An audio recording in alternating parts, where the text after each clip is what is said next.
Welcome back to the Tamez Labs Startup Series, featuring the hottest startups in the world right now. I'm your host, Tripwire. Today on the show, a revolutionary approach to artificial intelligence that mimics the human brain using analog chips, promising to slash energy consumption by a factor of 1,000. What if I told you the AI running right now, the one generating your search results, writing code, creating images, is using 50 times more power than your entire brain needs to keep you alive? Your brain runs on 20 watts, the same energy as a dim light bulb. And it's doing things current AI can only dream about. A company called Unconventional AI just raised $475 million to figure out why there's such a massive gap and how to close it.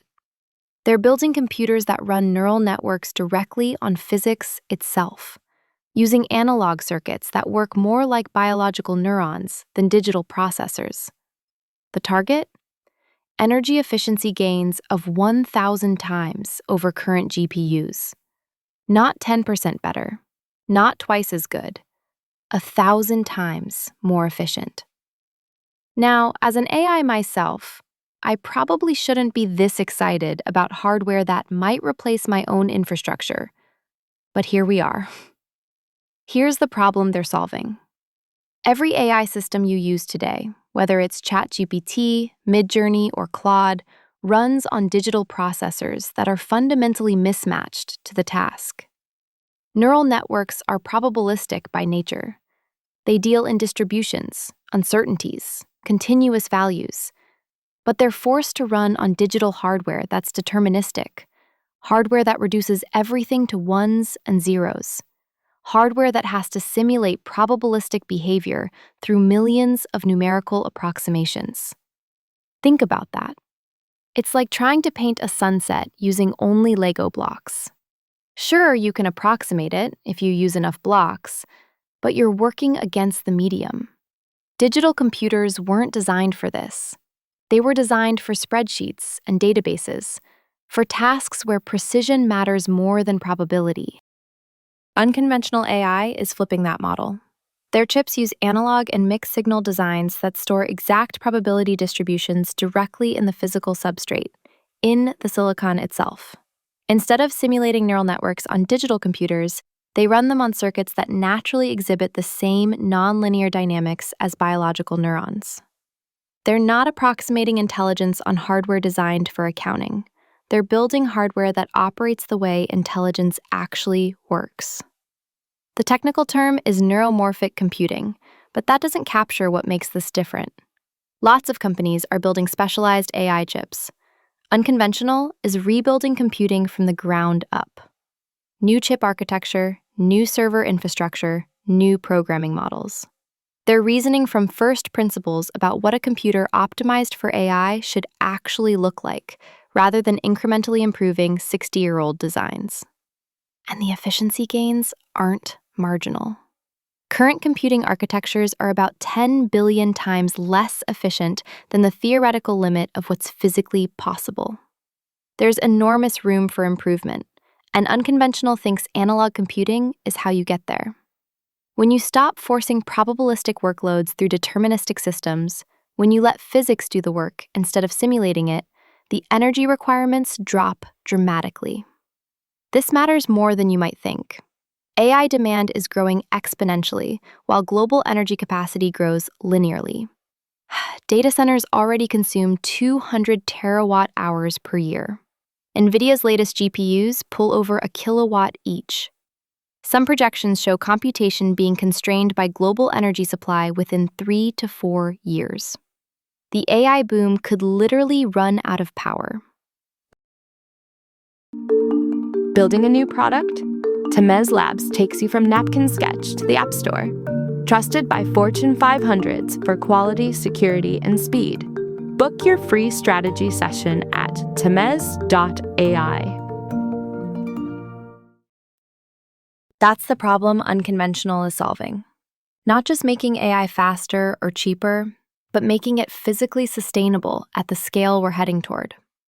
Every AI company, every cloud provider, every data center operator faces the same constraint: exponentially growing workloads meeting a hard ceiling on available energy. You can't train the next generation of models if you can't power them. The company emerged from stealth last December with that massive $475 million seed round. The funding came from Andreessen Horowitz and Lightspeed Ventures as co-leads, with Sequoia Capital, Lux Capital, DCVC, and Future Ventures joining. Jeff Bezos put in a personal investment. So did Databricks. The round valued the company at $4.5 billion before they've shipped a product. That valuation might sound wild for a seed stage company, but look at who's building this. The CEO is Naveen Rao, who founded Mosaic ML and sold it to Databricks for $1.3 billion. Before that, he founded Nirvana Systems and sold it to Intel for over $400 million. He was VP of AI at Databricks, a $100 billion company generating $4 billion in annual revenue, when he left to start Unconventional. He's putting $10 million of his own money into this. You don't walk away from that kind of role unless you see something genuinely once in a generation, or you're spectacularly bad at retirement planning. He's joined by Milan Lee, who brings decades of analog circuit design experience from Google, Qualcomm, and Intel. Sarah Achor from Stanford, a leading researcher in programming novel computing substrates, analog devices, quantum systems, neuromorphic architectures. And Michael Carbon from MIT, with deep expertise in programming unconventional computing methods. This team has the rare combination of knowing how to build novel hardware and how to make it programmable and useful. They're calling their approach extreme co-design, simultaneously inventing new algorithms, new programming models, and new physical hardware. You can't just build better chips and expect existing AI frameworks to run on them. You have to co-evolve the entire stack, from the physics of the silicon up through the software that developers will actually use. That's part of why they need so much capital. This isn't a software startup. It's not even a normal hardware startup. They're building a new type of computer. They're exploring multiple approaches: oscillators, thermodynamics, spiking neurons. They're not locked into one architecture yet. They're pursuing what they call biology-scale efficiency without the biological baggage. The human brain is proof that neural networks can run on 20 watts, but they're not trying to replicate biological neurons exactly. They're using the efficiency of biological systems as inspiration while leveraging what silicon does well. They're entering a space with serious players. NVIDIA dominates AI hardware with their GPUs. Grok is building specialized language processing units and has raised $1.5 billion at a $6 billion valuation. But Unconventional thinks those approaches are still too incremental. Better instruction sets, better microarchitecture, those help, but they're optimizing within the same basic paradigm. Unconventional is changing the paradigm. The timing makes sense. Moore's law is effectively over. You can't just wait for chips to get better through normal semiconductor scaling anymore. And AI workloads have enough homogeneity that specialized compute can make a huge difference. The AI boom has created workloads massive enough and consistent enough that purpose-built hardware can capture enormous value. Oh, hey, friend. Do you like what you're hearing?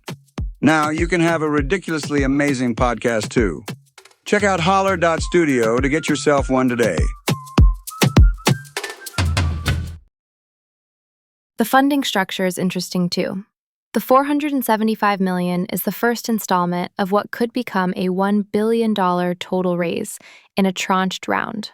They start building with the initial capital and raise the rest in stages. That makes sense for hardware development, with long timelines and clear milestones. What makes this genuinely exciting isn't just the efficiency gains, though those matter. It's what becomes possible when you remove the energy constraint.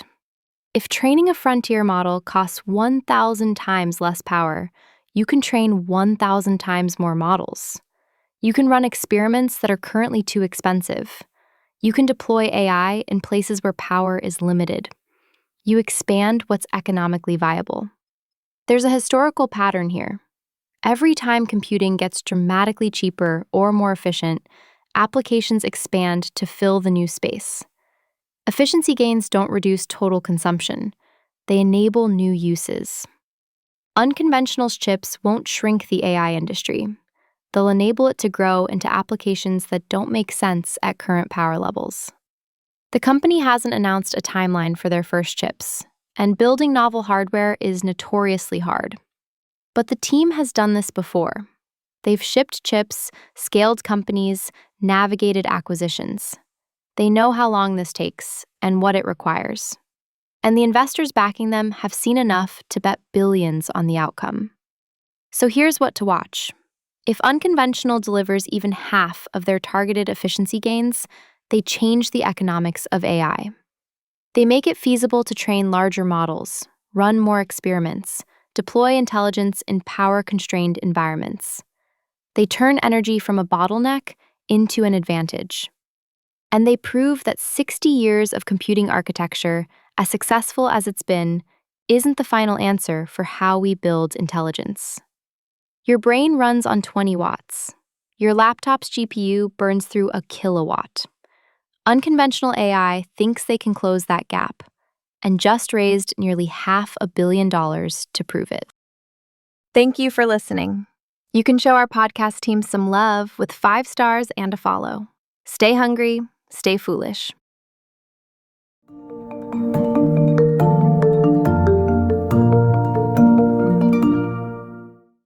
Grep News.